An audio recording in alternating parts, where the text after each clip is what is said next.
जय सिया राम। कैसे हैं आप लोग।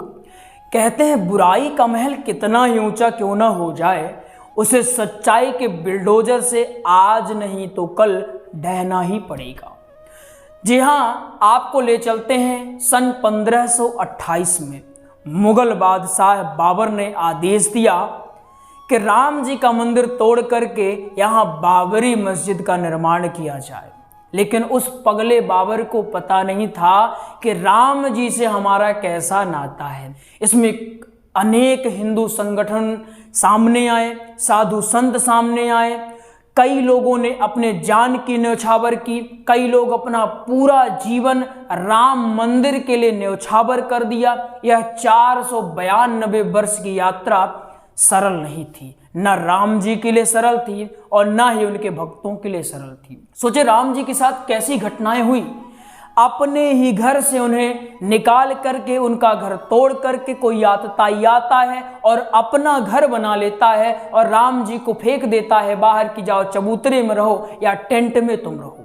सोचे वो घटना, जब घटना याद आती है कि 58 कार्यकर्ता जो ट्रेन से जा रहे थे उन्हें आग लगा करके मार दिया गया, दिल दहल जाता है, रोंगटे खड़े हो जाते हैं। सोचे 1528 में क्या नॉर्मली सब लोगों ने मंदिर गिराने दिया होगा? नहीं गिराने दिया होगा।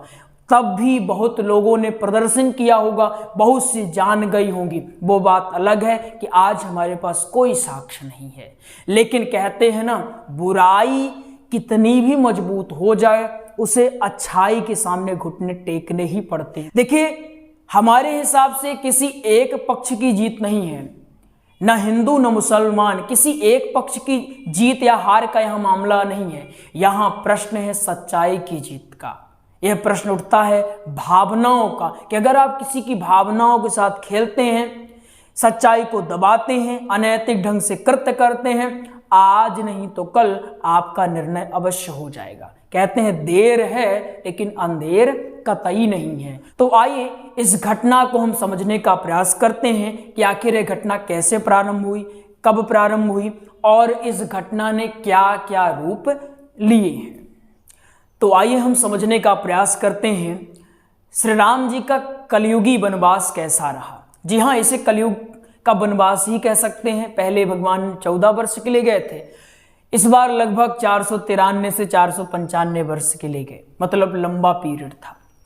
यह घटना प्रारंभ होती है सन 1528। जी हाँ, यह वही तारीख थी जब एक आतताई मुगल शासक जिसका नाम बाबर था, उसने अपने सैनिक मीर बाकी को आदेश दिया कि तुम जाओ, जो हिंदुओं का ये राम मंदिर है इसको तोड़वा करके एक मस्जिद का निर्माण कर दो और इस मस्जिद का नाम रखो बाबरी मस्जिद। सोचिए, यह आतताई जिसको हम नायक समझ लेते हैं, इसे हम नायक समझते हैं, पुस्तकों में पढ़ते हैं, पाठ्यक्रम में इसको शामिल किया जाता है। सोचिए कितना दुर्भाग्य वाली बात है कि राम जैसे नायक को छोड़ करके हमें बाबर जैसे खलनायक को पढ़ना पड़ता है। राम जी का कहीं तो नामो निशान नहीं मिलता कि कहीं पढ़ लिया जाए। चलिए, वो बात अलग है, अभी हम इस मुद्दे की चर्चा करते हैं। तो 1528 में बाबर ने आदेश दिया कि जाओ मस्जिद का निर्माण करो यहाँ पर। ये ऐसा ही करता था। ऐसे बहुत सारे मुगल शासक थे जो लगातार ऐसा करते आए थे, मंदिरों को तोड़वाते और वहाँ तोड़वा करके अपना मस्जिद निर्माण करवा लेते। उससे जो धन आता मंदिरों को लूट करके, हिंदुओं को लूट करके, उसे वे अपने भोग विलास में लगाया करते। इनका ऐसा चला आता था। यह घटना लगातार बढ़ती आई, लेकिन ये बाबर ने कभी सोचा नहीं होगा। इसने सोचा होगा मंदिर तो हम लगातार तोड़वाते ही आते हैं, इतना थोड़ी होगा कुछ। लेकिन हिंदुओं का कहना था कि तुम मंदिर तोड़वाते थे वो आम बात थी, लेकिन तुमने राम जी का घर तोड़वा दिया है। जहां राम जी घुटनों के बल चले तुमने वो घर तोड़वा दिया। हम इसे कैसे बर्दाश्त करते हैं। ये लगातार घटना चलती आई। समय आता है 1949 का, 23 दिसंबर 1949। एक घटना थी लगभग रात की। वहां पर देखा गया कि मस्जिद के अंदर भगवान श्री राम की मूर्ति मिली है। हिंदू पक्षों का कहना था कि भगवान श्री राम ने आखिरकार यहाँ अपना प्राकट्य दिखा दिया है कि हमको यहीं रहना है, हमारा घर यहीं बनना चाहिए, हमें टेंट तंबू में नहीं रहना है। हिंदू पक्ष का कहना था भगवान राम यहाँ प्रकट हुए। मुस्लिम पक्ष का कहना था कि प्रकट नहीं हुए हैं, यहाँ पर हिंदुओं ने जबरन रखा है या फिर धोखे से रखा है, ऐसा इनका कहना था। यह क्रम और बढ़ा। 6 दिसंबर 1992 की तिथि आई। बीएचपी और शिवसेना साथ ही कुछ हिंदू कार्यकर्ताओं ने विवादित ढांचे को गिरा दिया। विवादित ढांचा मतलब जो बाबरी मस्जिद से, उसको गिरा दिया।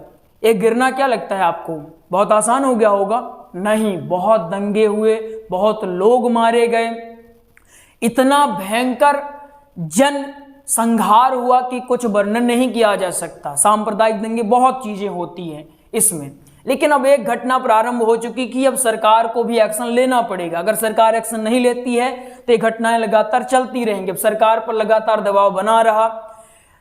सन 2002 में हिंदू कार्यकर्ता, साथ में संत महात्मा, जिनकी संख्या लगभग 28 थी, वो ट्रेन से जा रहे थे अपने राम मंदिर को बचाने के लिए, राम मंदिर पुनः निर्माण करवाने के लिए, क्योंकि उनका काम ही था राम मंदिर निर्माण करवाना।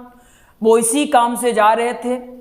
कुछ लोगों को पता चला कि 58 लोगों की एक टोली है जो जा रही है राम मंदिर के पक्ष में, राम मंदिर के लिए लड़ने।